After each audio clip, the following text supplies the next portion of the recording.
Hello and welcome back to the 11th episode of the Lean Talks. And I'm super excited that we have already finished 10 episodes. This initiative, which I started just to interact with all of you, to see what all doubts that you have, to be able to solve or help you in case you are facing any issue related to coding, tech, career advices, or anything in general. And I'm super happy that we have reached 11 episodes. We last time we finished 10 episodes. So if you guys are able to hear me, just put in a hi or a hello in the chat section. That will be an indication for me that we are live now and you guys can hear me. So yes, just a hi or a hello so that if you are able to hear me.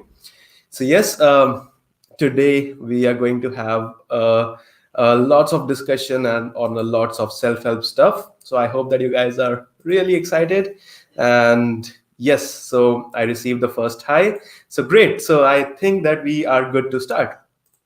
Cool. So if you did not attend the last webinar on the last Lean Talks, it was completely focused on the brand building on LinkedIn. So yes, if you have not checked it out, I discussed a lot of things like what are the 5 pillars of building a strong brand on LinkedIn and all those things. So this is a really, really informational webinar. If you have missed that out, do check it out in your free time. You are going to learn a lot.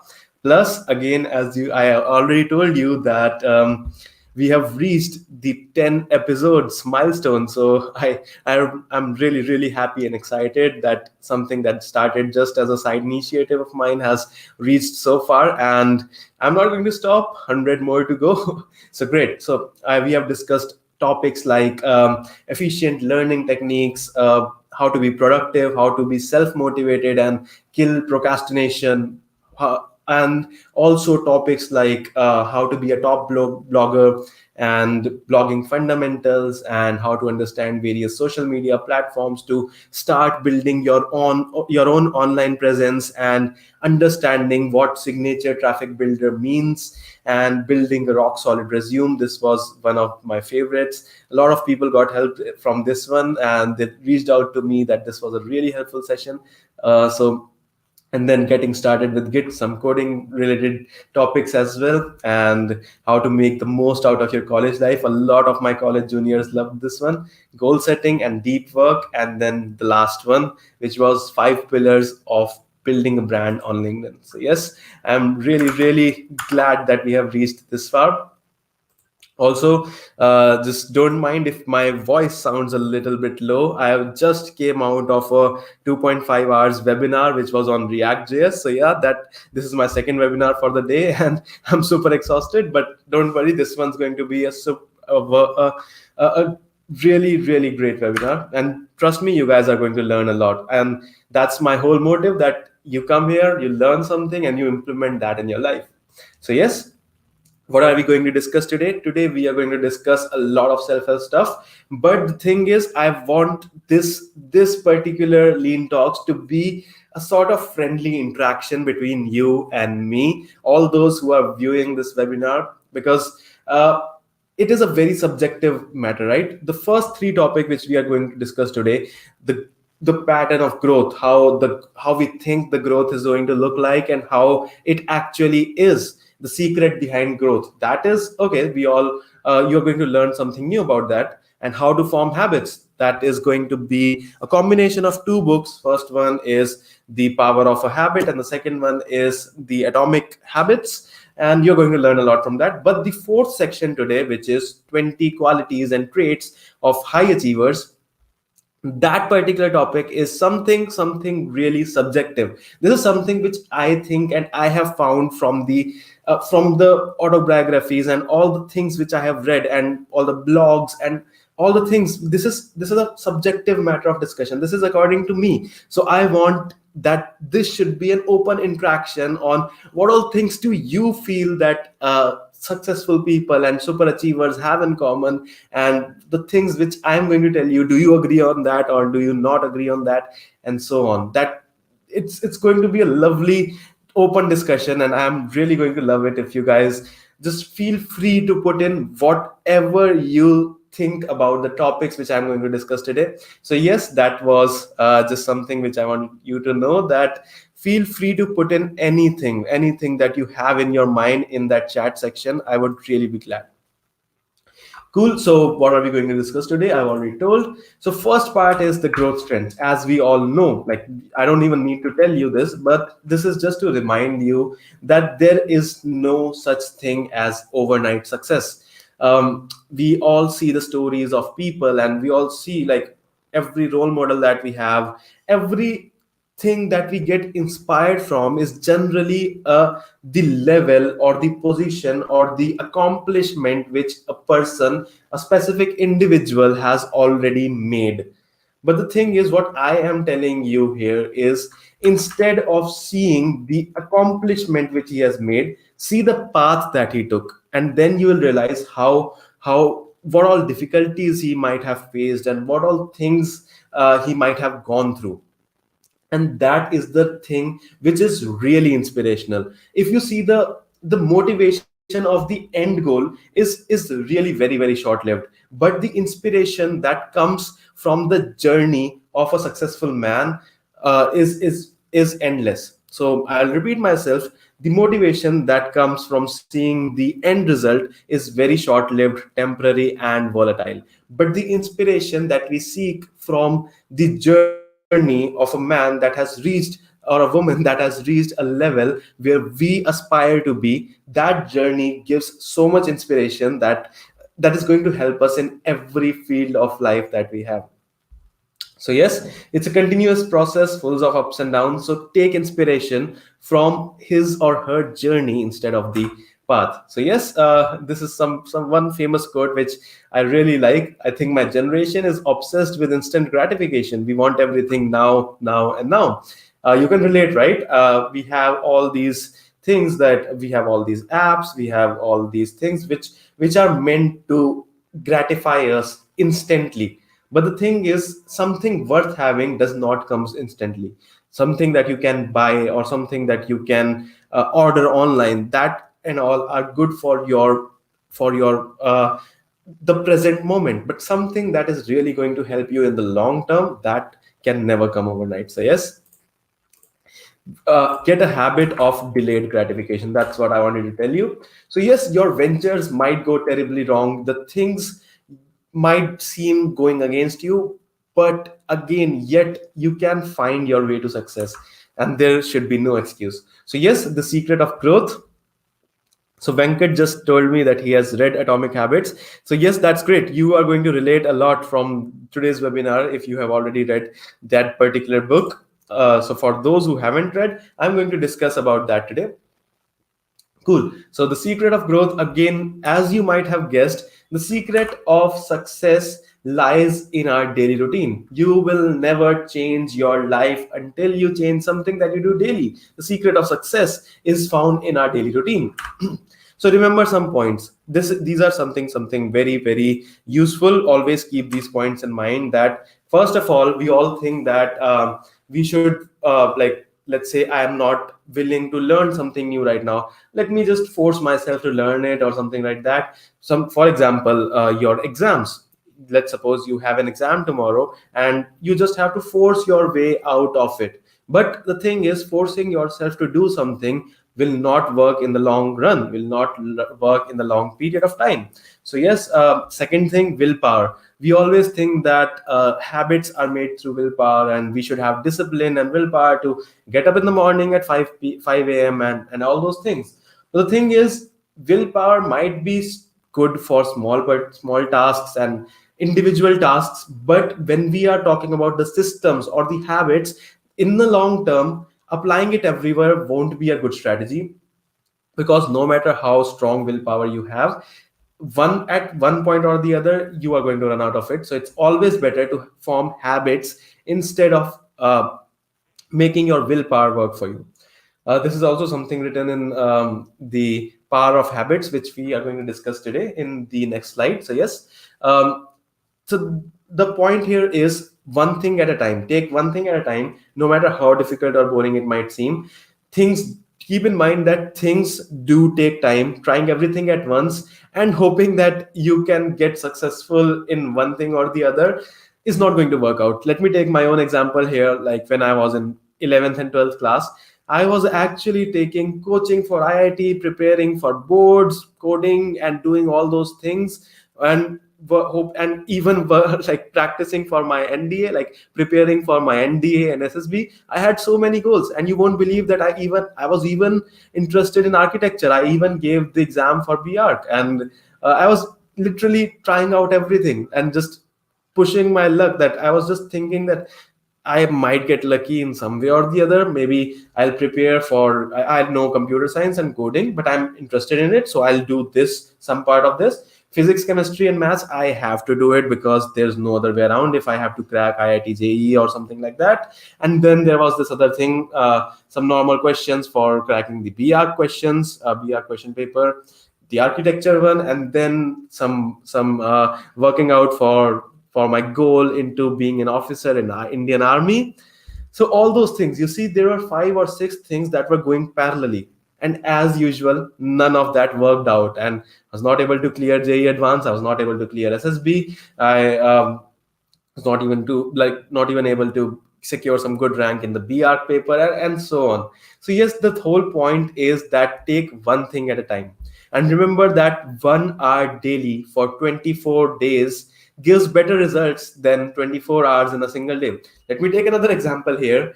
Let's say if you have to, let's say, work out and maybe start bodybuilding or something like that, or maybe just get fit. So you will never ever in your life hear any instructor, any gym instructor telling you to practice one day for 24 hours and you'll get a really amazing body. That's not going to happen. Every gym instructor is going to tell you that it's going to take months and you'll have to do it daily at some regular interval of time or something like that. So yes, always keep in mind that no matter what the situation is, 1 hour daily for 24 days is going to give more result than 24 hours a day, 24 hours in a single day. And as you also know that if you do something for 24 hours in a single day, you are going to end up burning out yourself out. And if that is, let's taking about the same example, which is for the workout, if you're going to work out for 24 hours, you'll just end up killing yourself, and do not do that. So yes, the 6th point is do it daily or at a fixed interval of time, but do not break the chain. I'll show you some important something really interesting.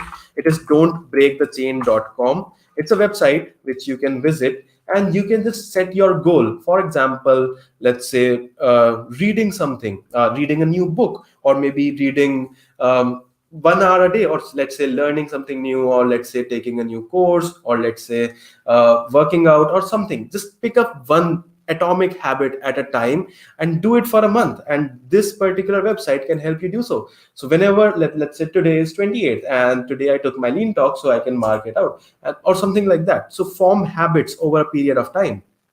That is going to help you a lot. And again, go for the next change after this particular change is complete. As I'm telling you this, don't break the chain. So take it one by one. So for example, the first one can be learning something new, like putting some time into reading or learning continue for every day. So what you can do is maybe set yourself some time, let's say 9 to 9:30 or 9 to 10, which you are going to spend in learning something new, and do that daily for 1 month. No other habit. Do not take on 5 to 6 tasks at once. Just one habit, which is reading a book daily. Not a book completely, but reading something daily. It can be a blog or it can be a book, and do it for 1 hour at fixed time. Let's say 9 to 9:30 or 9 to 10 or 10 to 11, whenever you feel comfortable with it. And after 1 month, you will see that it will become a natural trigger or a natural cue. You will automatically start feeling that it's 10 o'clock, I need to go and read it. Something really similar to brushing your teeth. So for example, every morning that when you get up, it's our instinct. It has become our instinct that whenever we get up, we have to go to washroom and start brushing our teeth. and that is how habits are formed. You don't have to put any threshold motivation to do that, and that's the magic and power of habits. Cool. So one by one, every month or quarter, you can form a new habit and progress towards a better life. So yes, change won't, like, trust me on this thing. Any change won't be visible in one day. And after 5 or 10 days, like if the initial 5 or 10 days, let's say 5 days, it's going to be very, very easy. You might think that, okay, I can do this. But after 5 days, you'll start thinking that, oh, it's taking a lot of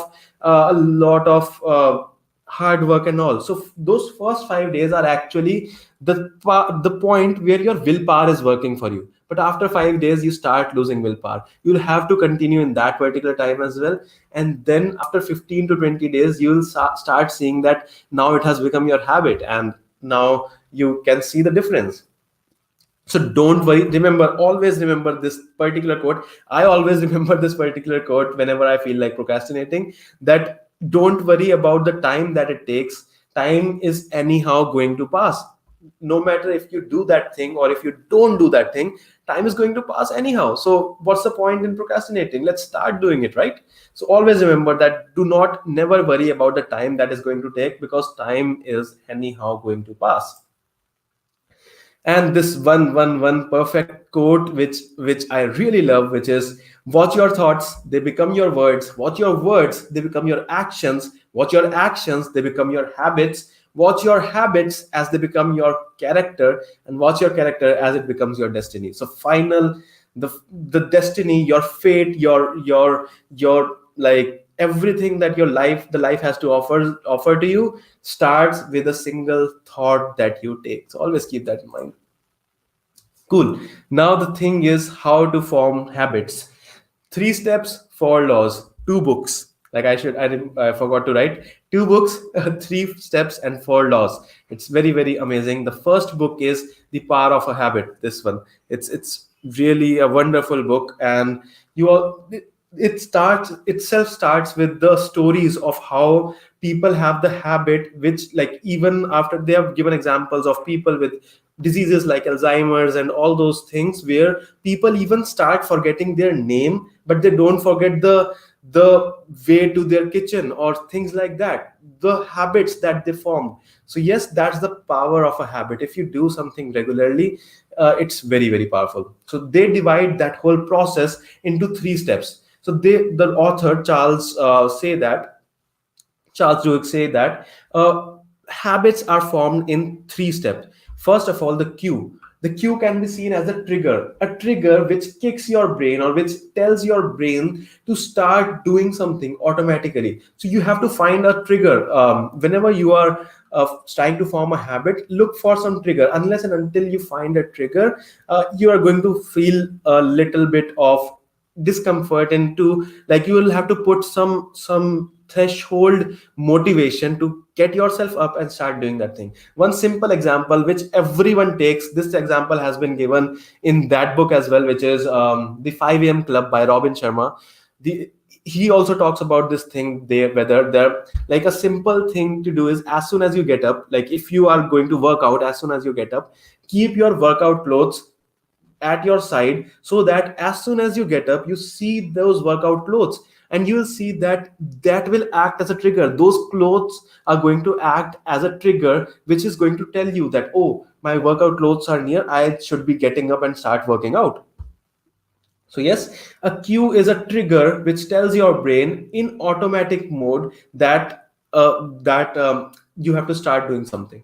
It can be anything. Trust me, guys. It can even be an alarm, a 5 o'clock alarm, that you have to start reading a book for 30 minutes. For example, if you are forming a habit, which is, let's say, I need to read 3 blogs a day of 10 minutes each at 5 to 5:30. I can set myself an alarm, a recurring alarm that will ring every day, and that is going to act as a cue for me that, oh, this particular alarm, now's the time to start learning something. So yes, and a routine. Second step is a routine. So yes, that is definitely with the most obvious part of this today's this forming habit, steps to form habits, because you'll have to form a routine, like the thing that you are going to form. So for example, working out, we can see, so I want to include working out in my routine. So the cue can be, as soon as I get up, I see my workout clothes lying at the side of me, and then my routine is working out. And the reward is the price that you tell to your brain that this is something really worth having. So this reward is going to act as a positive feedback, which will actually act as your motivation to do some new things and all those things. So yes, the same example has been given here as well, that let's say your routine, you need to work, you want to make working out as your daily routine, working out every morning. So what will you do is you'll basically find yourself a cue. The cue would be leaving your workout clothes out in the evening, so that the first thing that you see in the morning as soon as you wake up is your workout clothes.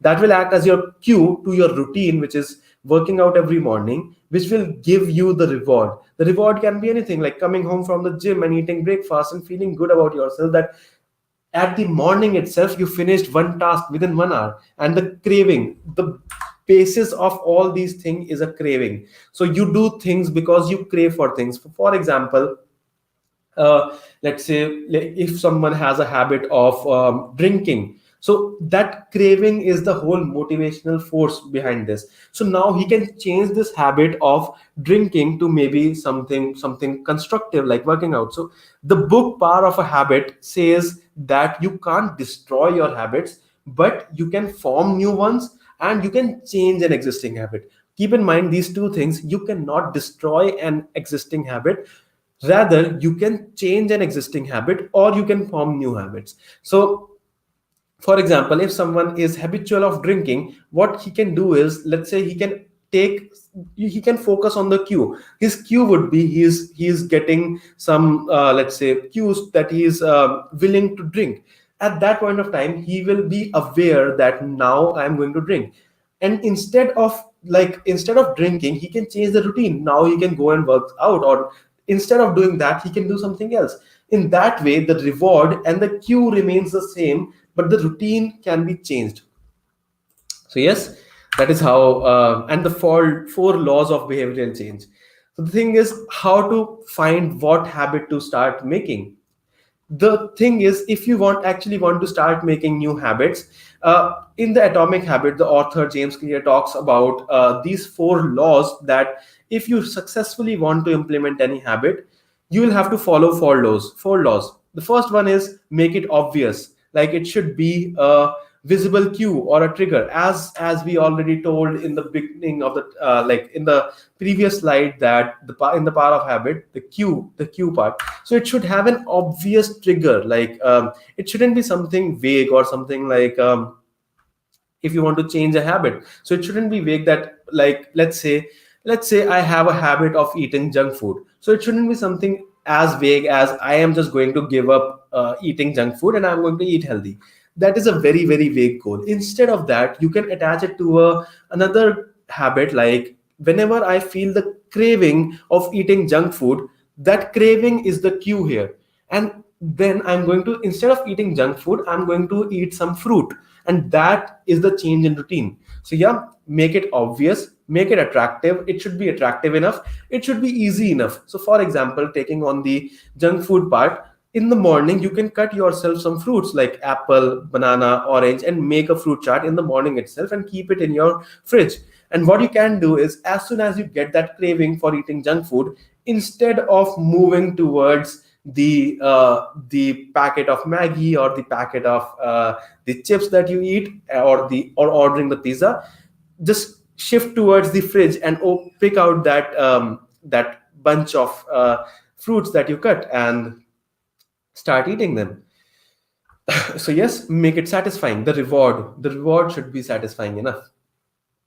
So taking that example itself, like the example which I took, the, how to remove eating junk food, like how to remove the habit of eating junk food by changing it to a habit of eating good food. The reward is very, very satisfying. You will know that you are going to feel better, you will know that you are going to be more fit, you know that it's junk food does nothing but add fat in your body. So yes, the reward is absolutely satisfying. So the simple thing is how to, like, these are the two steps which I follow whenever want to start making a new habit. Fix the time and mark the calendar. Always remember these two things: fix the time and mark the calendar. So as I gave you the example of don'tbreakthechain.com, what I do is, let's say if I want to make a habit of doing a, like, watching an online tutorial or maybe listening to a podcast of Gary Vee. So what I can do is, let's say from before sleeping from 10:30 to 11, I'm going to listen to one podcast daily. So what I can do is, I can fix the time in my calendar that from 10:30 to 11, you are going to give me a reminder that it's my meeting with myself, it's an appointment with myself, that I am going to listen to a podcast. That is going to be your cue. And mark the calendar by, like, whenever you start doing something, like first day when you do something, complete something, you can mark the calendar as red, and so on. So this is going to, like, I don't really like this don'tbreakthechain.com, because I like prefer having a physical calendar on my wall where I mark the things out. So yes, that is my choice, but you can maybe have an app, Don't Break the Chain, or maybe use website, or maybe you can use a physical calendar. So yes, now's the fourth part, which is open discussion, and I see a few comments in the chat section. The first one is, okay, thanks a lot, Saurav. Thanks a lot, man. So, how to do a dopamine detox? That's a really, really interesting question. So the thing is,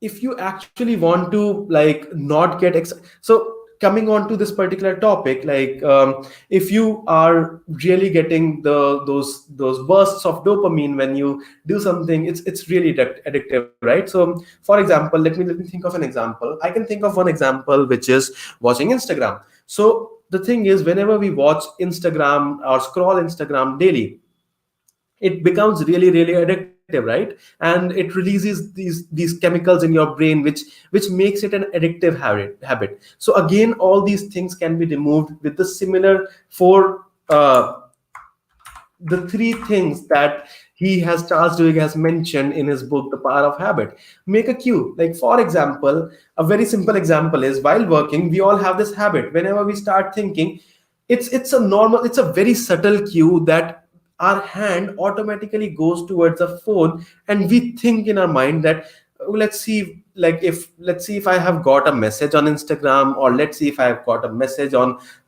let's say WhatsApp, and that particular checking of inbox of one message which has not even come in your inbox turns into an infinite scrolling, and you see that you scrolled for 30 minutes and you just completely wasted the 30 minutes where you should have been studying. So instead, what you can do is, you can find the cue. First of all, find the cue. The cue here is your hands going towards your phone to start opening Instagram. Now, to counter this routine of scrolling Instagram, you can change it with a routine that you can, whenever you start working, you can maybe lock your phone inside a cupboard, and then keep, let's say a book. For example, I always keep a book whenever I'm working. I keep two things in front of on my table. The first thing is a book which I'm reading. So these days I'm reading this book, The Richest Man in Babylon. And the second thing is, I keep this thing, which is grip. It's for grip strength. So yeah. So that is how I removed my craving for watching and scrolling Instagram daily. So instead of doing this, whenever I work, I throw it away in the cupboard, and whenever I find my hands going looking for the phone, either I pick up a book and read 1 or 2 pages, or I work on some grip strength.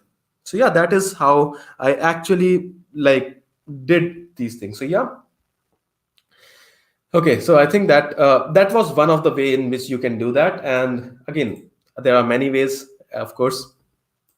So Neha said, hello. Hey, Neha. So in the physical calendar, we are not getting proper space for writing. Any suggestion for that? So what I do, that particular thing is, like, if you actually want to go for a physical calendar, there actually comes a table calendar where at one side there is the calendar, and at one side there is a note, the space for taking notes. But that might be a very less space to do that. So what I do, I follow two things basically. The first thing is, which I cannot show you because my camera is fixed there, but yes, the first thing which I follow is I paste some chart papers on my wall, and I label them like blogging ideas, non-tech blog ideas, tech blog ideas, and my goals for today, and so on. And, and then what I do is I basically mark my calendar. Like, for example, these are my goals for today. So let's say one goal can be reading 30 pages of this book. Another goal can be, let's say, completing this particular task. And once I do that, then I cross that out in the what do we call it, calendar. Now, second tip can be for you, Neha, is use Trello. So what I found was, let me just show you how Trello looks like. Just give me 1 minute. Trello.com. So basically, Trello is a sort of Kanban board for your projects, but it can be used for your daily productivity as well. It basically contains these sorts of cards where you can add your to-dos, and once it is done, you can move that towards that. So what I do is, for my to-dos, I create a board every day. Like, no, I don't do this now. I used to do this earlier because it seems to be a little bit too much. But yeah, it's completely up to you. But that's something I would really recommend. So what I do is, I create a list of to-dos in the particular task, and once they are done, then I mark my day. So yes, that would really help you out in making more space for your calendar. Cool. So making calendar, yeah, exactly. So Golden Online just said that I am addicted to online games like PUBG and Clash of Clans. So any suggestions for that? Again, the same suggestion, the exact same suggestion. Find the cue. Like, what is that cue? When do you get triggered to actually start being aware of yourself? So whenever you feel that you have a bad habit which you need to kill, you first of all, the first thing that you need to do is to be self-aware. There's no habit that happens without a cue. For example, if you are addicted to playing games like PUBG or something else, there has to be a clue. It might be in your mind that while working, something might come in your mind, due to which you have to go on and pick up your phone and jump and start playing PUBG or something like that. So once you are aware of that clue, or once you are aware of that particular trigger, notice at what time of the day do you feel that trigger. At that time of the day, keep your phone away and keep something else nearby. As I show you, like, one thing can be so reading books, since I like reading books, it's something that works for me. So for you, there might be something else which you enjoy doing, which is constructive. So games is not, I don't think that playing games is constructive. So you can replace it with something else, like, for example, anything. Just ask yourself, what do you like? For me, I like reading books, so that's why I keep books at the side of my table, so that whenever I am tempted to check my phone, instead of checking the phone, I pick up a book. And that is how you change the routine daily. Cool. So Arnab just asked me, what morning routine would you suggest for a good start to a productive day? That actually, Arnab, that deserves a complete separate lean talks. But I would recommend that if you want to start, like, just a little bit of, let's say, a workout or something else, a little bit of walking or anything, any physical movement. So that helps you get out of the bed, and that keeps you active. And the second thing is, you might have heard about this, making your bed. So every morning I do this. I without missing even a single day, I make my bed. Like, I clean my sort of like, making your bed will actually give you a sense of, like, you have done the first task for the day. So I believe there's a complete book on it, Make Your Bed. Yeah, there is a complete book on it. So do watch out this video. Like, if you want to change the world, start off by making your bed. Make your bed. Just type this thing, and there's a whole book related to it.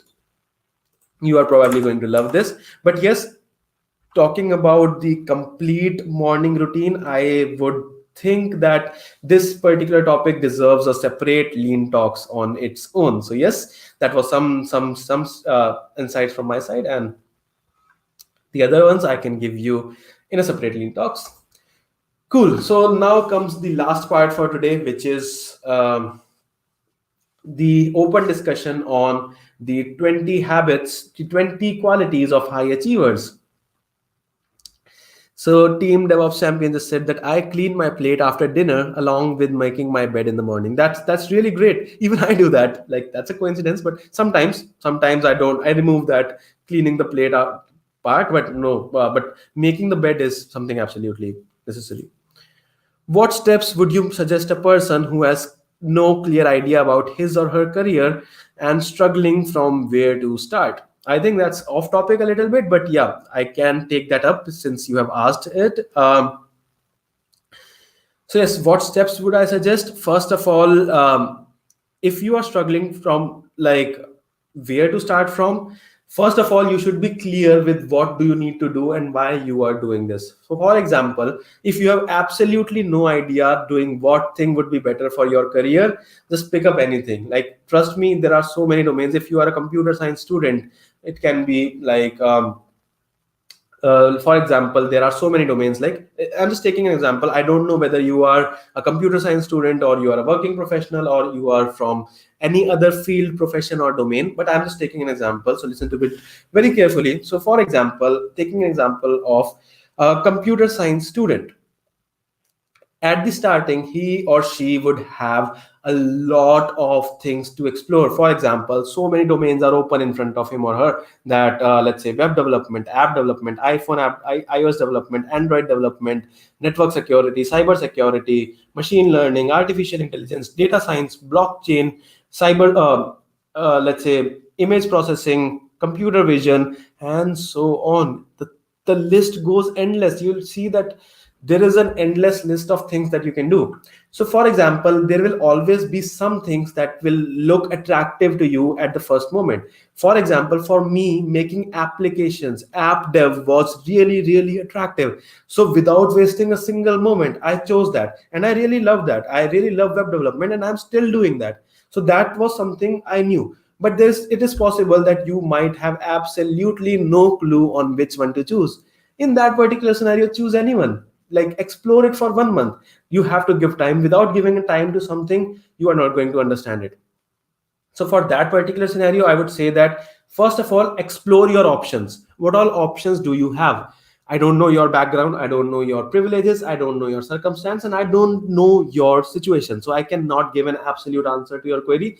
But the thing is, the first step which I would tell you to do is explore your options. Read about them. What all options do you have in hand? And select the option based on these three things. First of all, you should love doing that in your free time, or in the long term. You should enjoy, not love, you should enjoy doing that, so that you don't get too much bored. Second thing is that it should have some good amount of opportunities. If it does not have good amount of opportunities, let's say for example, if you want to, like, if you like, I can't think of any example at this moment, but yeah, you're getting it right. It should have good amount of market opportunities. Third thing is that it should not be automatable for at least 2 or 3 years. If you are looking forward to something which can be automated within 2 or 3 years, it is going to be a really risky investment. So yes, do not go for that. I hope this solves your query. Okay, so Gold Line said that I find it easy to build a constructive habit in first 1 or 2 weeks, but I always find myself going away from those. Exactly as I told you. The thing is, in this particular scenario, you are using your willpower instead of forming the habits. So the thing is, for first 1 or 2 weeks or first 5 or 6 days, it is going to feel good. You will feel that you are doing something constructive because you have enough motivation and willpower to do it. But after 1 or 2 months, as I told you, that willpower is something, willpower and emotions, these two things are something temporary, something volatile and something that gets changed often. So instead of aiming to do that through your willpower, try to form a system, try to form a systematic way of doing it, try to form a habit. How you can do that? Again, as I told you, that you can do that by finding a cue. Make it something very very easy. These four laws, apply these four laws, that it should be something very easy, it should be atomic. Do not go for complex habits. So for example, let's say if you are going on for, let's say if fitness is your goal, so if you are willing to make, let's say, a habit of, like if you just tell yourself that I am going to work out 2 hours a day from tomorrow itself, that is not going to work out, because 2 hours is a lot for a beginner, and that's completely not going to work out. So initially take on with simple things, very very simple things. For example, half an hour, just half an hour of walk, start by that, and gradually increase with time. And that is how I talked about this in one of my other YouTube videos as well, where I was talking about how to make competitive programming your habit. So a lot of the biggest mistake which a lot of beginners do is that they directly try to jump on into medium level problems to try to explore new things, but they end up feeling demotivated. Start doing beginner level things for at least 10 to 15 days, and then you will see that you are not putting enough threshold motivation, and it's being obvious, it's going with the flow, and you are able to do that. Find a cue, pick up easy things and make that your routine, and gradually increase. But always remember this thing, that always keep this in mind, one thing very very important, that beginner level activities are highly addictive. They are going, like, you will feel good, they will give you a feeling that you are doing something constructive, you will feel good, but you will end up nowhere. So get ahead of that. Once you form that habit, change that beginner level to a medium or advanced level. Always. Okay. Pragati just asked me that I always make a plan to complete the syllabus, but in between I start with my phone and the day ends. I can totally relate with this, Pragati. I used to do that a lot. And this is a really big problem, and now I'm habitual with it. First thing is to realize that you are not alone. You are not at all alone. You should realize this, that every individual, almost every individual is suffering from this particular thing, that they start doing something, they sit down to start some work, and what happens next is this: your hands goes towards your phone and you start scrolling Instagram, Facebook, and so on. A very simple example, a very simple way to do that would be, first of all, you can use app blockers. So there are apps which actually blocks apps for at a certain period of time for a day. I'm not able to think of an example at this particular moment, but you can easily search for them on Google. Put an app blocker on that you will not be able to open this particular app no matter what, in from, let's say, 11 a.m. to, let's say, 2 p.m. Those 3 hours, 11 a.m. to 2 p.m. is going to be your focus time, and those apps will not work on your phone. Second tip is, just put your phone away, lock your phone inside a cupboard, and instead of phone, maybe keep a sort of fruit, like apple or orange or banana, or maybe a book or something, anything that you don't feel like you are putting a threshold motivation.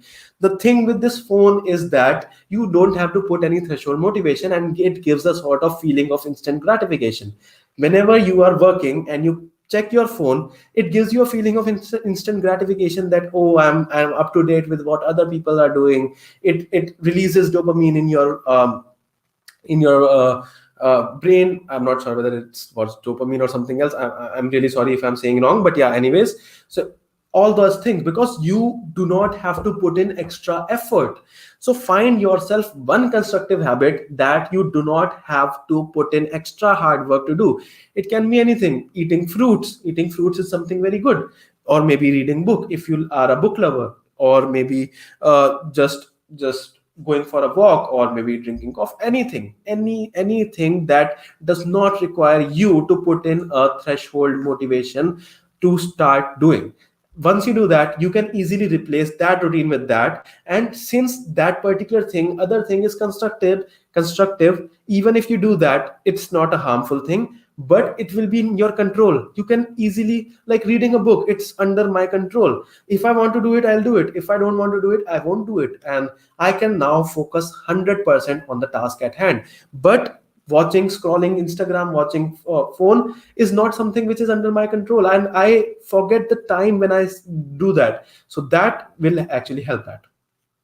Cool. So I make daily notes on my mobile, which subject I learned and how many times did I study, daily routines since lockdown. But due to my sister's marriage, I can't concentrate on my study. That's a good thing, but I would say that enjoy your life. It's okay. Sometimes it's really okay. So I'll tell you a story. Like for for the people who are watching this particular thing, the remember this thing that there is nothing going to come out of it if you are going too harsh on yourself. I'll tell you a story about me only. It was about my coaching class. There used to be my instructor in 11th and 12th. It was just the starting of 11th. Like, trust me, it's just the starting of 11th. And I went to Gujarat for some time, like just for a few days, 5 or 6 days. And in that period, for that 5 or 6 days, I actually missed the assignment which my coaching class gave me. That was an IIT JEE coaching, as you might have guessed. And that particular human being, that particular teacher, he actually made me stand out of my class and told me that what if the question from this particular topic came in IIT JEE exam and you were not able to do that because you went out to Gujarat to maybe roam around or do something. At that point of time, it was really motivational. I was thinking that yes, things can happen. We should be aware 100% of the times, and we should be doing things constructive every time and all those things. But the thing is, now when I think about it, I have no regrets, absolutely no regrets of not studying enough for IIT JEE. And it does not matter. Trust me, the things that are going to matter in the long run is is the is how you make out of your time. Are you balancing your work and your life? Are you doing things that are leading to your growth? Doing absolutely nothing is wrong, and doing 100% of something is just going to lead to a burnout. So yes, that was a very, very bad thing which he told me, that we should just, for 11th and 12th, we should give up on everything and we should just study for IIT JEE. That was a first advice that I could have ever got. So yes, the thing is, if you have your sister's marriage, Mohit, just enjoy for a while. Like, go back to your daily routine after that is done. And since still, if you are willing to do something, uh, you can probably take time out of before sleeping, like before sleeping half an hour or 1 hour before that, you can probably just lock yourself in a room and do the things which you feel constructive. So yeah, cool. Okay, okay. uh, let's have a look at all the other things as well. Abhishek just said that, Bhaiya, I will be joining college this year. I try to do CodeChef beginners, but I can't able to do what to do. That is a really, first of all, Abhishek, I really want to appreciate you that even before joining your college, you have started doing competitive programming. Trust me, when I was not in my college, when I was going to join, I did not know that there is something called competitive programming. I did not know that there is something called Android app development and so on. So first of all, you are doing great. Understand this, that you are doing absolutely great. Now, the second thing to counter this particular problem is that, start off with beginner level problems. Even if you're not able to do those beginner level problems, you probably want to enroll in some data structures or algorithms course to do, like, just try to increase your knowledge. So the thing with competitive programming is that it's a test of your knowledge and your problem solving abilities and your ability to solve problems. But the thing is, there are some patterns, some algorithms which we apply. To having the knowledge of those things is absolutely essential, and that can help a lot. So you can go to my YouTube channel, and on my YouTube channel, This particular video crossed 10,000 views. How and where to start learning DSA for problem solving. Just check out that video, and I'm sure just pick up one resource from it, anyone free course or anything, and just start doing that. And it's going to help you a lot.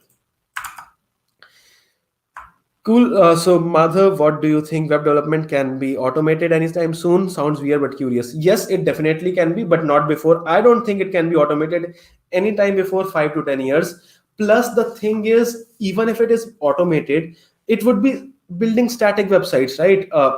And that part has already getting started being automated. So there are some tools which allows you to drag and drop pieces to make your static website. So the thing is, maybe 4 or 5 years before now, making static web pages was a high paid job, but now like it's a normal thing. Any HTML, CSS, and JavaScript developer can do that. So the thing is, I'm going to talk about that in the later section. So yes, it cannot be automated, but you have to keep yourself up to date with the trending technologies like React.js, Node.js, and all those things. So yeah, it's a good choice. Web development is absolutely good choice, but you will have to work a little bit. Building static web pages is not equal to web development.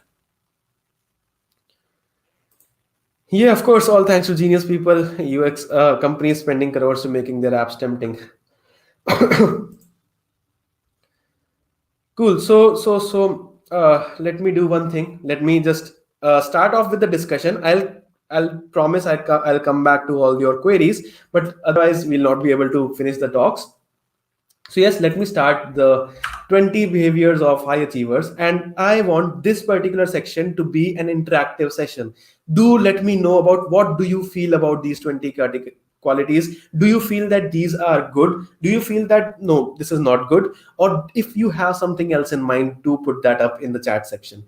So yes, of course, that Shikhar just told that it's great to do hardest things first in the morning, and heard this about a lot. Not morning, it's about the most productive time. Always do the hardest thing in your most productive time. I'm going to talk about that in the 20 qualities. So yeah, that actually is true. The first one is uniform personality, attitude, and appearance. So the thing is, you might have seen Mark Zuckerberg wearing this T-shirt always. This is how his wardrobe looks like. Do you have any idea why is it so? I'll just wait for your comments in the chat section.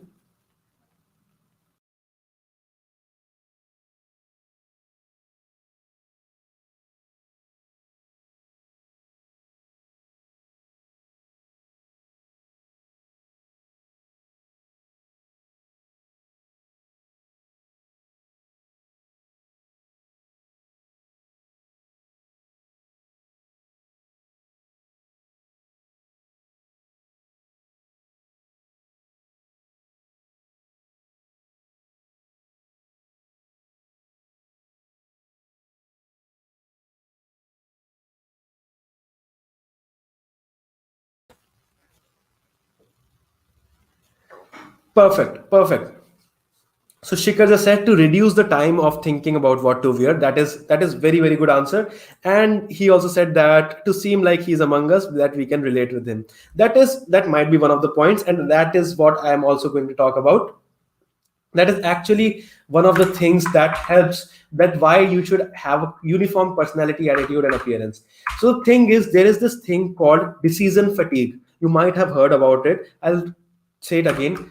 It's called decision fatigue. It's a theory that says that in a day you can basically, there's a fixed amount of decisions which you can actually make correct in a day. So just read about this theory, which is called decision fatigue, which says that in a single day there is only a limited number of decisions that you can take correct. So the quality of the decisions that you take decreases with the quantity of the decisions that you make. So by choosing this one single sort of filling his wardrobe with a single type of t-shirt, he reduces the number of decisions that he has to take, and thereby converting that into one better important decision which he might have to make in his work. So yes, that was one reason. So basically, uniform personality or attitude includes everything: the way we speak, the way we react to things that happens in and around us, the way we present our opinion and the opinions that we have in our mind, the way we dress and the way we smell. That's also true. All those things actually form a uniform personality that you have. And always remember this one thing: anything that you do consistently for a constant period of time, it becomes your brand. Like, people start forming their perspective based on that particular thing. You can relate that. For example, in school, you might have seen that in your class there must be one naughty kid who used to be very very misbehavior, like mischievous. And people would always think like, whenever something wrong happened, this particular kid might have done it. I'll repeat myself. Just think about your childhood days when you were in maybe second or third or fourth class, fourth standard. In your class, I can bet that you might be, or there might be some particular kid, some particular child who must be so mischievous and so naughty that if anything wrong has happened in the class, the blame would go to him. Because he was so much habitual of doing those things that other people formed a perspective about him. So the things that we share about ourselves makes other people's perspective about us, and that is the thing which becomes the brand.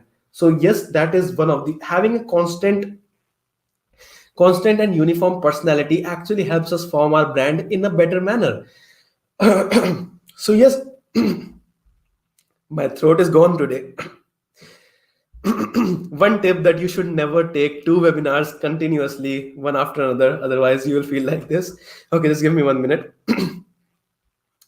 Cool. So ask yourself, isn't it easier to trust someone with a constant personality than trusting someone with an altering personality? Ask yourself in your mind that would you trust a person who always seems to be genuine, who always seems to be in a uniform state of mind, or in a calm manner, above the person? Let's say there's a person Y who actually has altering emotions, altering moods, and altering personality. It would ask yourself. I'm not telling that it is true or it is false or it is something a hard and fast rule. Just ask yourself that isn't it easier to trust this person X over this person Y? And that is because we tend to form unconscious bias. All of these things is happening because we start forming biases in our mind, and these things are called unconscious bias. I'm planning to take another lean talks, one on emotional intelligence and another second one on unconscious bias, the types of unconscious bias, and how it can reduce our ability to think straight and be better, think rationally, and all those things. So we tend to form unconscious bias. So yes, do stay tuned to my YouTube channel. You're going to see a lot of content. Cool. So okay.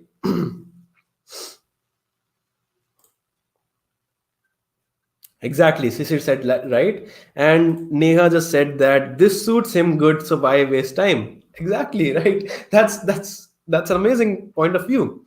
Like, absolutely cool. Okay, yes. So the second thing is what I feel is. Just give me 1 minute. I'll just drink water.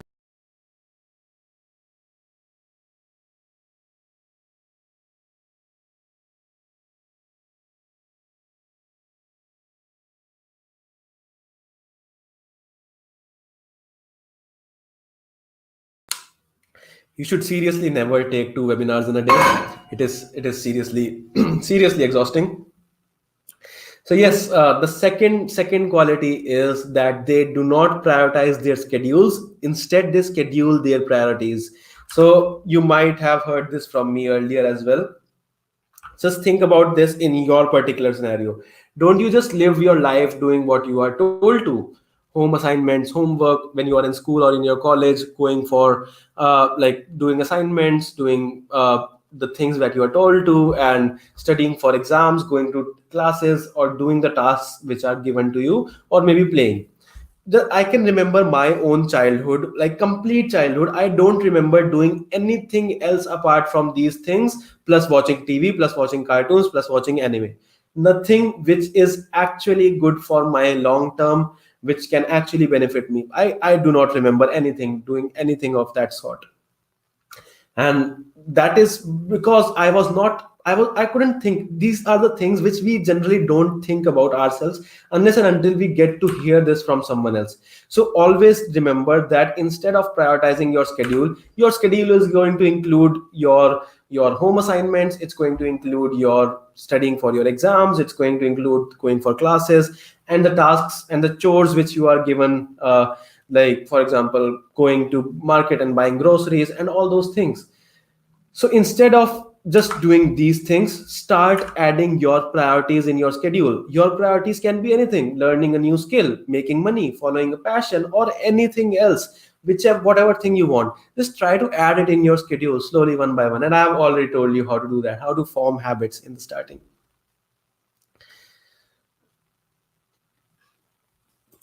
I just saw an interesting comment. So I want to help underprivileged children to get education. Basically, do social work. I am a software dev. So how can I mix my profession with social work? Please answer this question.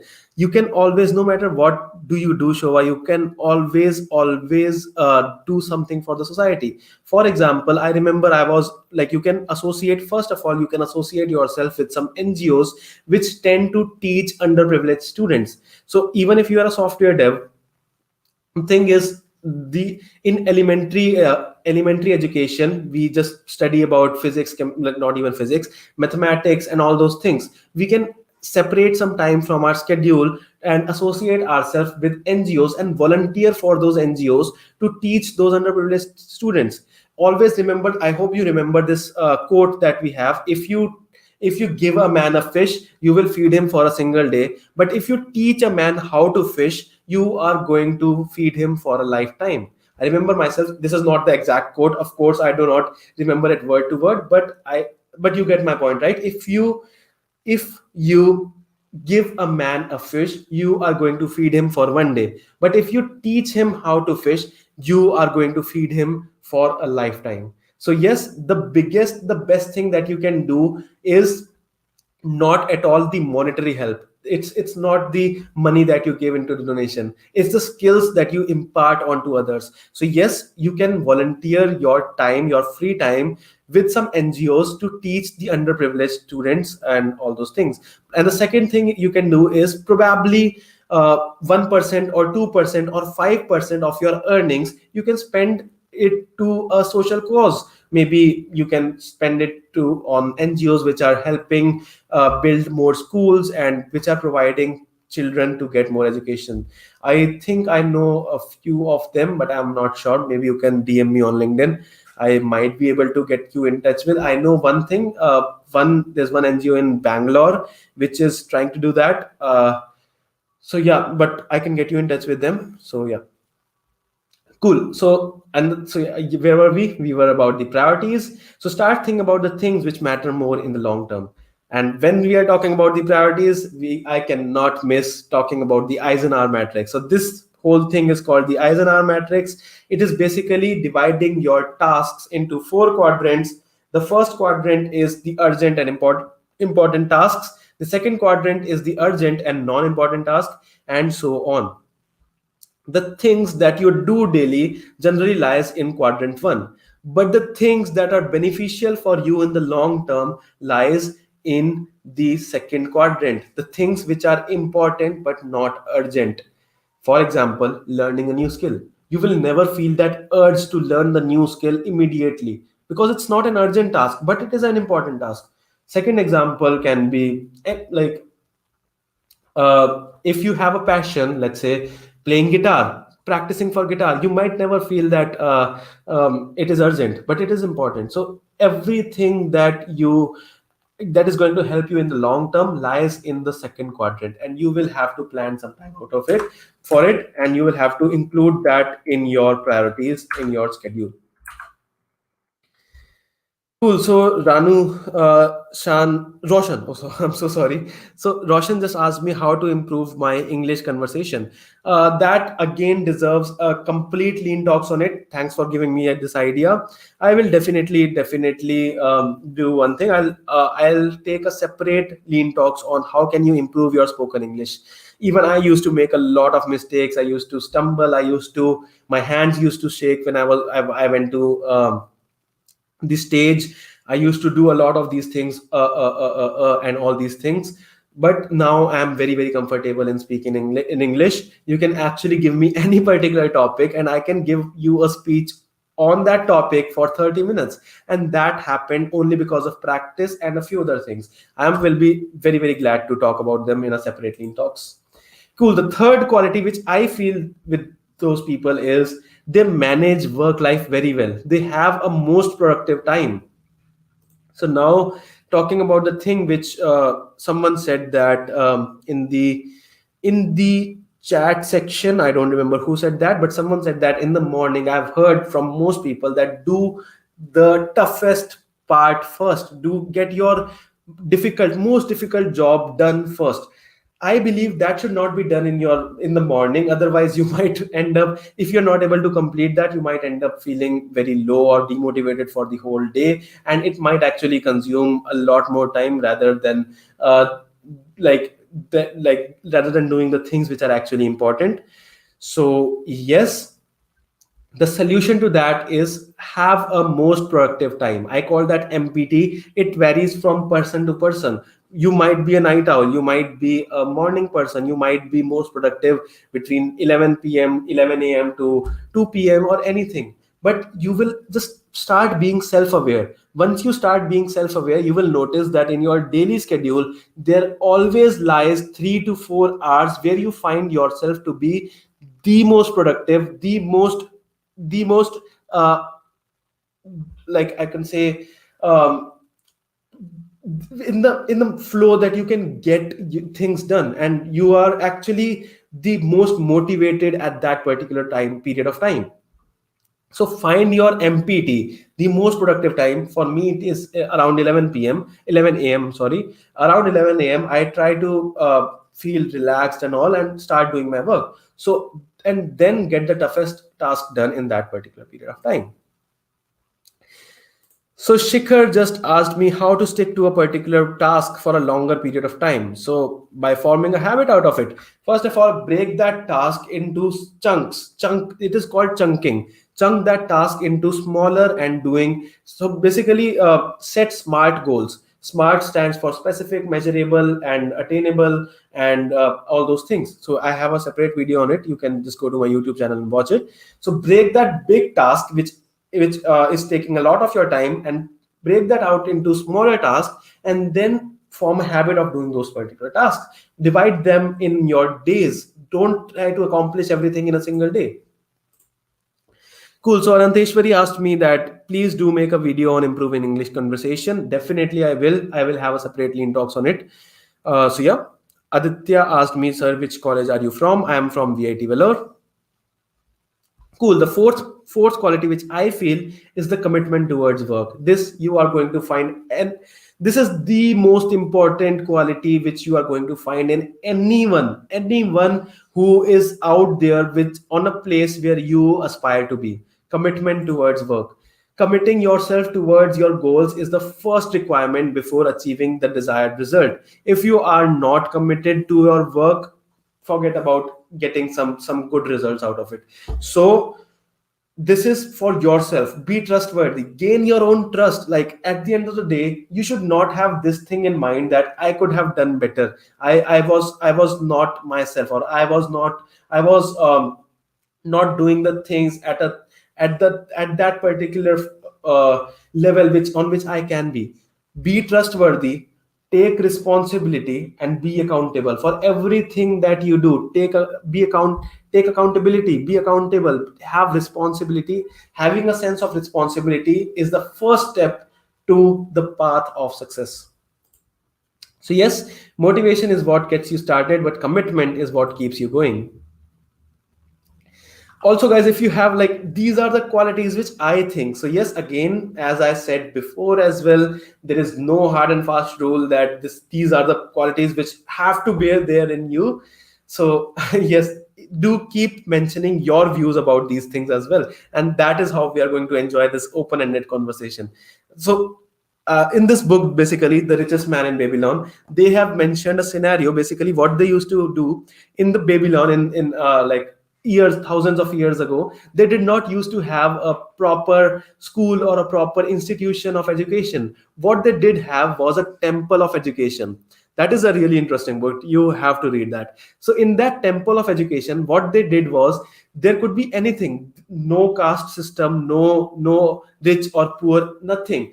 They would just come and start reading something, start discussing about something, have debates, any that was a period of time where there used to be slaves and all as well. So even the poorest person could actually debate with the richest man in the Babylon. So that seems to be something really great idea. So let's create these lean talks as a temple of learning, which they used to have in the Babylon in that particular era. So let's have some open-ended discussion here. That is how we all, including me, that is how we all are going to grow. So yes, do read that book as well. So the fifth quality, which I feel is somewhat related to the fourth quality, which is taking responsibility. Unless and until you take responsibility and accountability on your actions, no one is going to trust you. The first step towards trust is being accountable and feeling that responsibility to the tasks which you are given. So keep in mind that mistakes happen and there's nothing wrong with it. So if you have really set your goals high, absolutely you are going to fail one time or the another. There is no person who has just faced success in life. Everyone faces failures, and failures and success go hand in hand in this journey called life. So the thing is, do not make excuses. Accept that you went wrong somewhere or you failed, move on and win.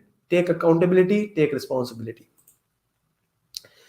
Cool. The sixth quality is lifelong learners. Now here comes the thing which people were talking about, the AI and all those things, the automation part.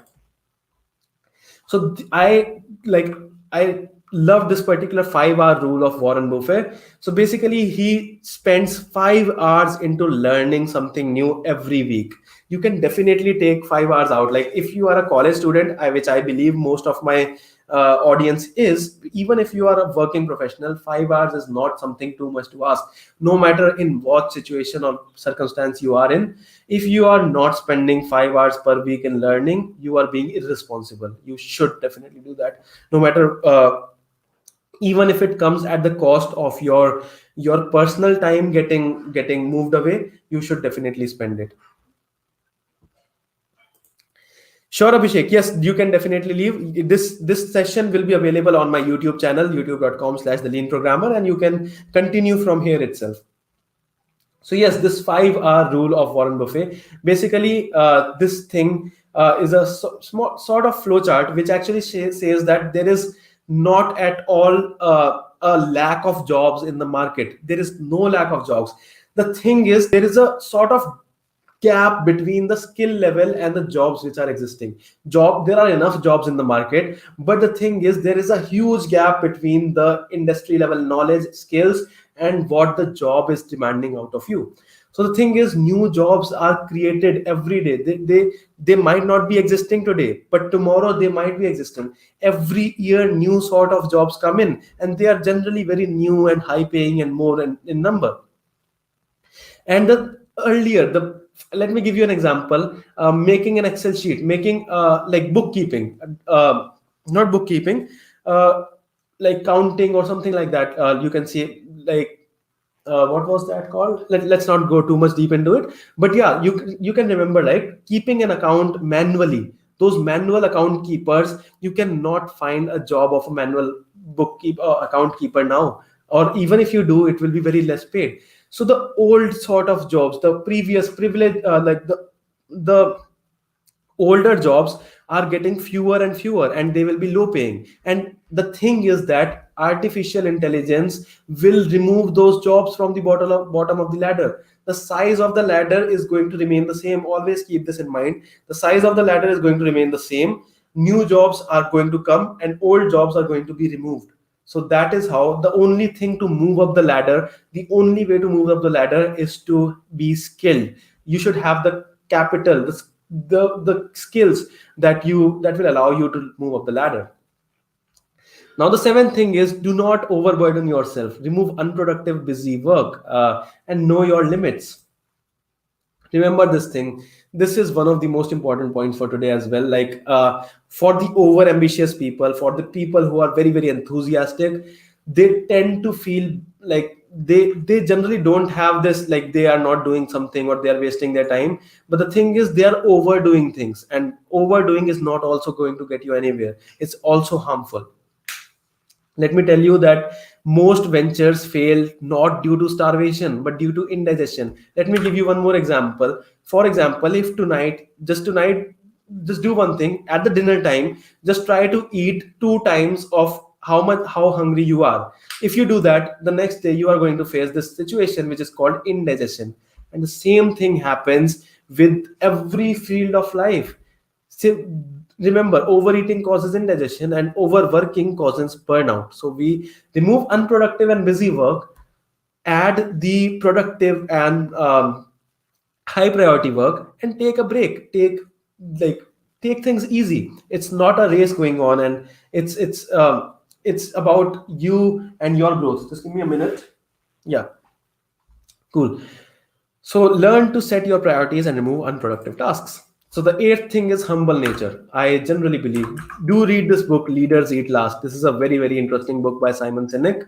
And I have seen this one particular quality. I'm not sure whether you have seen it or not, but I have definitely 100% of the times seen this for with the people whom I look up to, that they generally take credit whenever they give credit. Like whenever someone else, whenever they, like for example, if a group work is going on, they will, if that work succeeds, they will give credit to other people. But if something fails, they will take the whole responsibility upon themselves.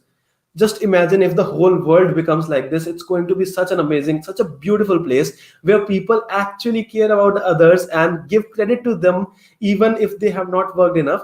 But if something wrong happens, they will take the responsibility. So this is one trait which you are going to find in every good leader you can find out there.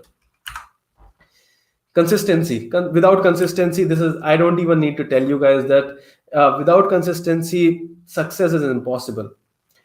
Think up before making a decision. This is something really important as well, because are you making decisions based on emotions? As I told you in the beginning of this webinar as well, that we generally try to make decisions based on our willpower or our emotions.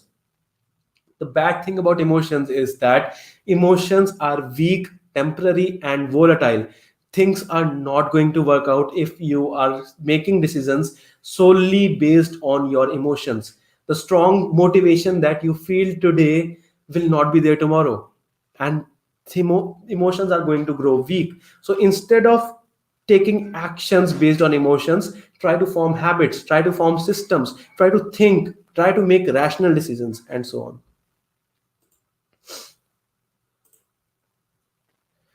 Not a reader, but I want to start reading. What's the one book you suggest that will make me stick to reading more and more? That depends on what genre do you like to read. If you like to read, like if you are planning to start self-help, I would recommend this book called, what was that? How did I forgot? The name of that book was, okay, just give me a minute.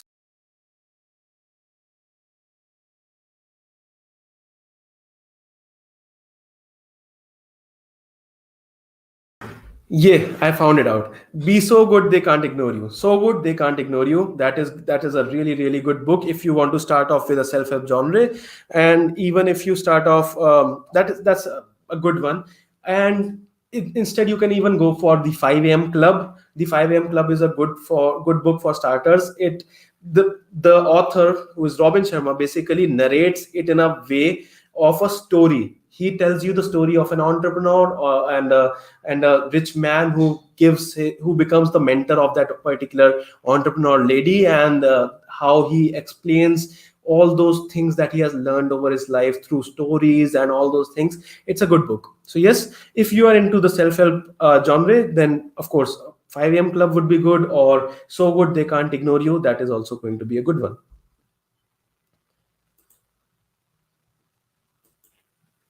Cool. So the next one is be clear on what you portray. As I told you in the beginning as well, that the things about you that you share with others is what forms others' perception about you. So be wise about what you share with people, what you share online, what you share on Instagram, what you share on LinkedIn, or Twitter, or any other social media platforms. So remember this thing, that the things about yourself that you share is what is going to form other people's opinion and perception about you. Don't get me wrong, I'm not telling you that you should care about others opinion. It's not at all like we should not care about other people's opinion or perception. But the thing is, talking rationally, it can actually be beneficial if you are actually building a strong brand. So just think about the things that you share, and all of this is because of this unconscious bias that we tend to form. And that is the topic for a separate Lean Talks. The most important point, again, like I've told this the most a lot of time, but yes, this is very, very important. The 12th one is ask for help when you need it. Do not, trust me, behaving as if you can do everything by yourself does not make you look superior. I did that mistake once, and I regret doing it, because I ended up wasting a lot of my time, which could have been saved if I would have just reached out instead of exploring everything on my own. So yes, it wastes your time, it limits your performance, and so don't be shy about asking for help when you need it. It does not mean you are weak, it just means that you are wise. Learn to unblock yourself. If you remain on a single stuck on a single problem, growth will not happen. So we are almost at the end of this webinar. So I bet, like I promise, it's just going to take 5 to 10 more minutes. But let's take a break of 30 seconds so that I can drink some water and be back.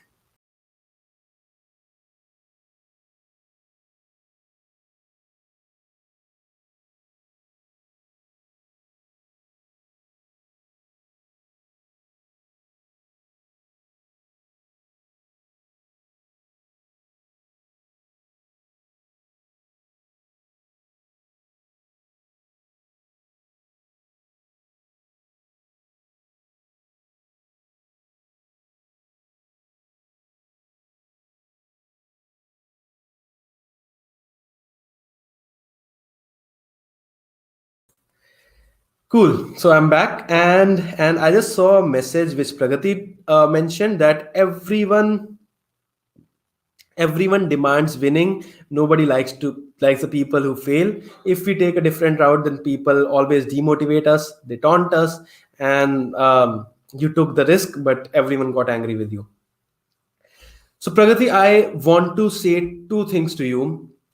Um, Remember this always. First of all, what other people think or say about you is should not be something that you should be very much concerned about. I repeat myself. The first thing was, if, like, when whatever, like anyone, whatever things that other people say about you should not concern you, because they know nothing about you. Even the closest people that you have in your life, they do not know 100% of who you are. So you should never be concerned about what other peoples are thinking or saying about you. I know it's easier said than done, and I know it's very, very demotivating, but trust me, always remember this fact. Like, there's a very famous quote which I don't remember word to word, but I remember the gist of it, that first they are going to demotivate you, then they are going to laugh at you, then you are going to succeed, and then they are going to follow you. Remember these 4 points. It happens in everyone's life who take risks. First thing is, they are going to demotivate you. They are going to tell you that, oh, you can't do this and you can't do that. Half of the people get out of the race, like get out of the journey from there itself, but the other half actually stay.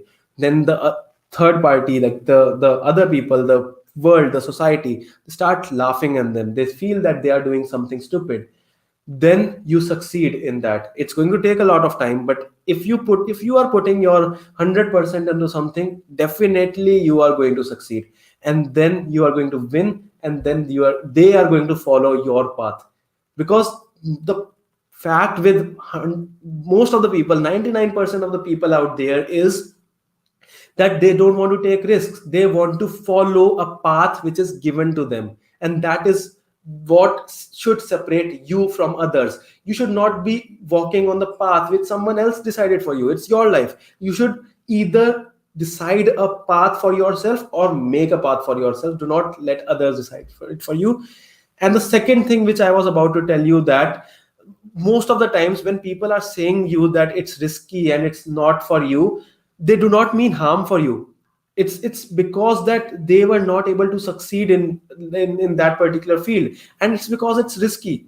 So it's not, we always feel that taking risk is very very cool, like something really cool, but taking risks is not cool. You might end up everything, you might end up losing everything. So do listen to them as well. Like, I'm not telling you to give up on your dreams or risk, but listen to them, what they are saying, thank them, listen to their opinion, listen to them, that why do they think that it is not possible.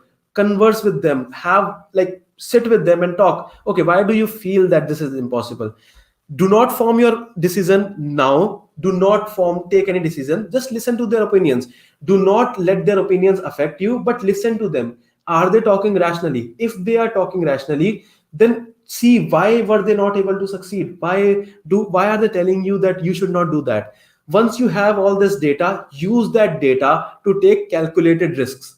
So it might be that earlier you might be thinking to jump off the cliff, and then people were saying that no, you can't do that, it's risky and all. Then you sat with them, then you listened to them, that why is it risky, and now you are jumping off the cliff with a parachute. So it's safer, right? So instead of feeling demotivated when people tell you that that you should not do that, instead of doing that, thank them that they care about you, and then listen to their point of view, and based on their point of view, then take a rational decision and a calculated risk. You should take risk. I'm not saying do not take risk. Do take risk, but do not take uncalculated risk. Take calculated risk. I hope you got my point.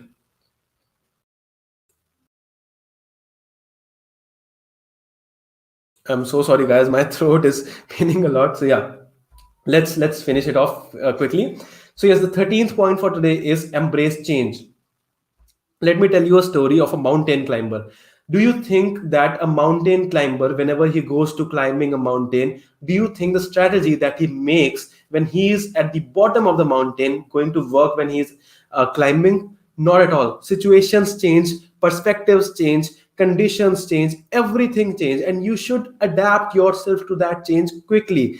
If the mountain climber tries to keep adopting that particular strategy which he made when he was at the bottom of the mountain, he is going to die. He has to change his strategy every moment, and that applies to your life as well. Embrace change. Who is prepared to change is prepared to succeed. Cool. The 14th one for today is they know what they stand for. They have a mission statement and they have a big ambition. This is something very, very close to me. Like, I know it might be something difficult and it might not come to you instantly, and this might change as well with time. After 2 or 3 years, it might change. But I generally believe in having one ambition, one major ambition. I'm not talking about goal. I'm talking about one major ambition that you want to do with your life. It's then people generally ask me, how do I find my ambition? If you are not able to find it, then make it. Start applying, start being self-aware about what things attract you, what do you stand for, the principles that you stand for, and the ambition that you have in life. Not goals, the major ambition. Let me talk about myself.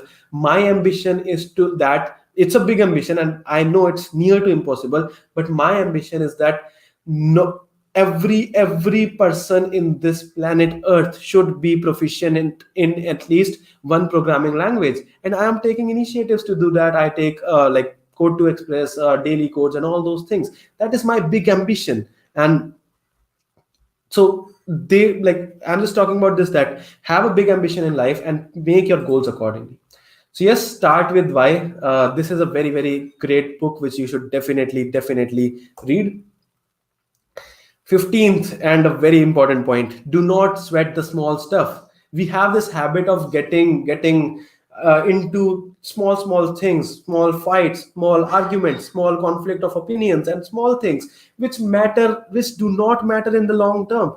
Just ignore them. Don't sweat the small stuff. Keep this one life. Just engrave this particular line in your brain. Don't sweat the small stuff. It's going to waste your time, and life is much bigger than small things, small setbacks, and small things that happen to you.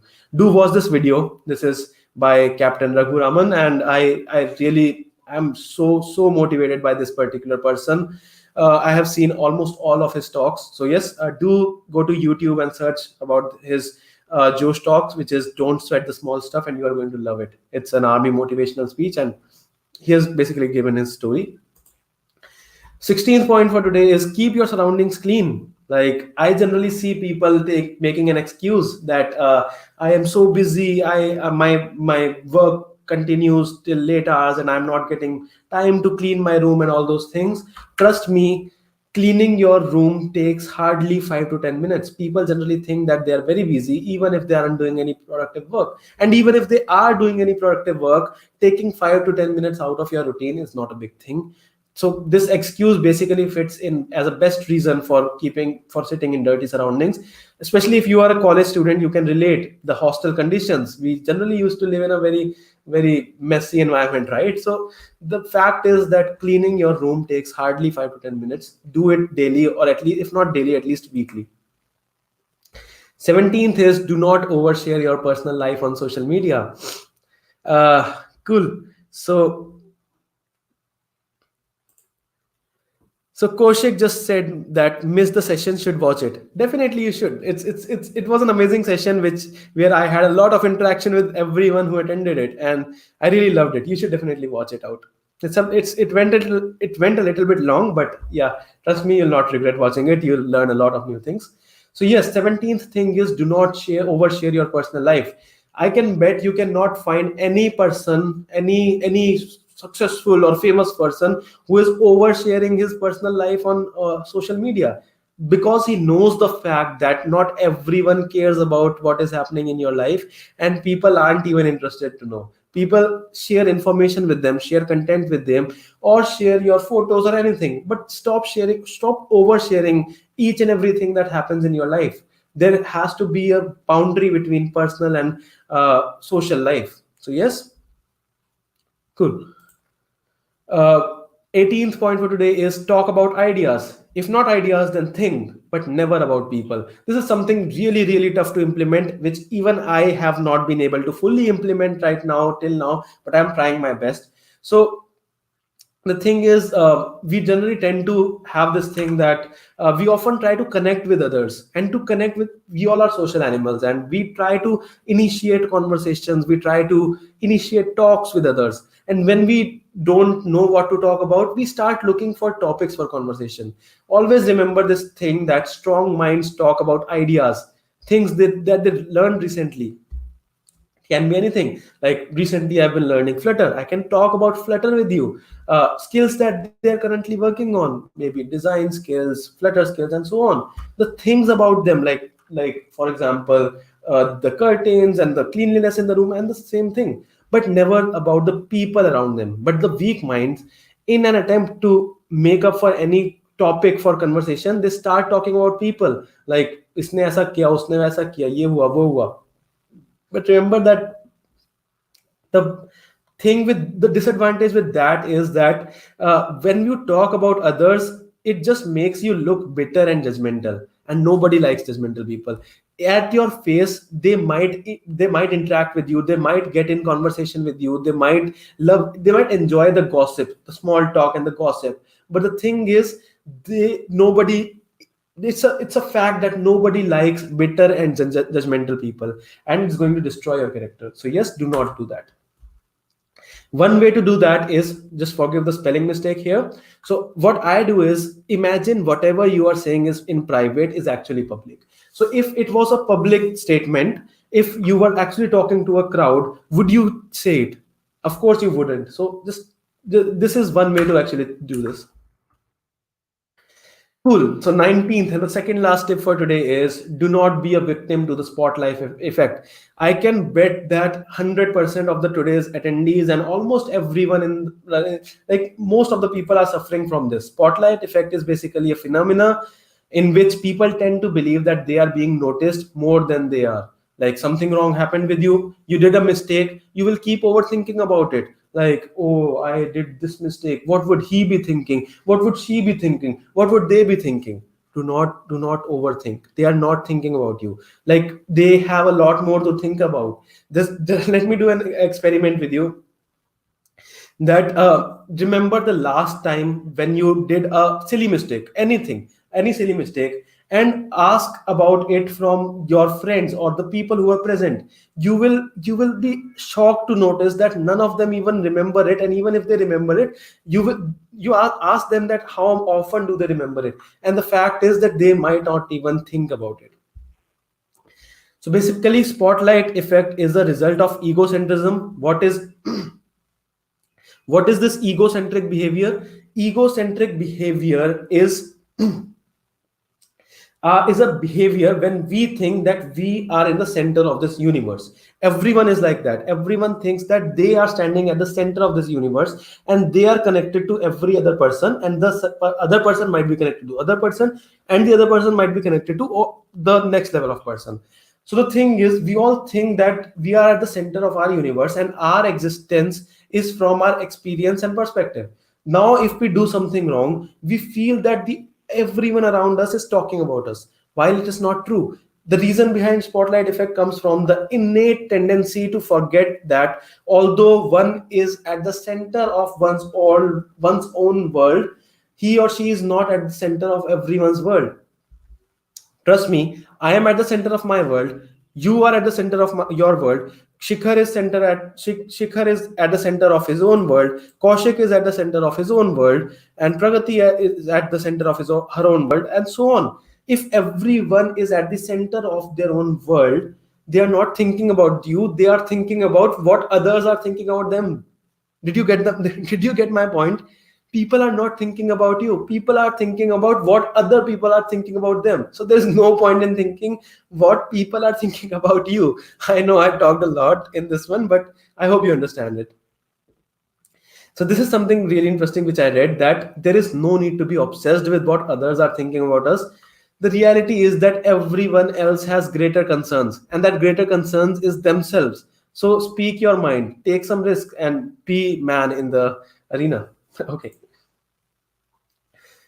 Cool. The last point for today is keep it simple and sweet. Always try to keep things simple and sweet. If you are trying to make things complex, if you are trying to make yourself look cool by doing unnecessary things, it's not making you look cool. It is making you look foolish. Always remember that simplicity is the ultimate sophistication. Try to keep things forward in a simple manner, and that is how you are going to build a strong brand and you are going to connect more with people. Just ask yourself, are you able to connect better with a person who just keep talking about the new technologies like blockchain? I worked on blockchain, I worked on Ethereum, I worked on data science, I worked on this thing, I worked on that thing, and in the reality he does not know anything? Or would you be interested to talk about a person who has actually worked with blockchain and is able to explain in the simple manners, in layman terms, of what blockchain is, and you are able to understand it? You would definitely prefer the second one. So always remember that simplicity is the ultimate sophistication, and knowledge is a process of piling up facts. Wisdom lies in their simplification. There's a difference between knowledge and wisdom. Be wise and not knowledge. Like, yeah. Cool. So last slide for today. Once you realize that your habits can change, you have the freedom and responsibility to remake them.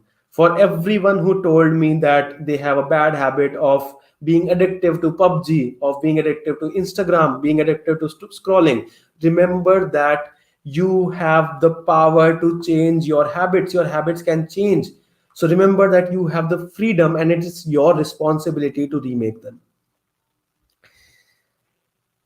Cool. So we can end the session today. Let me take one last doubt. So Shikhar just asked me that how can we actually stop overthinking by remembering this very simple fact that other people are not thinking about you, they are thinking about themselves.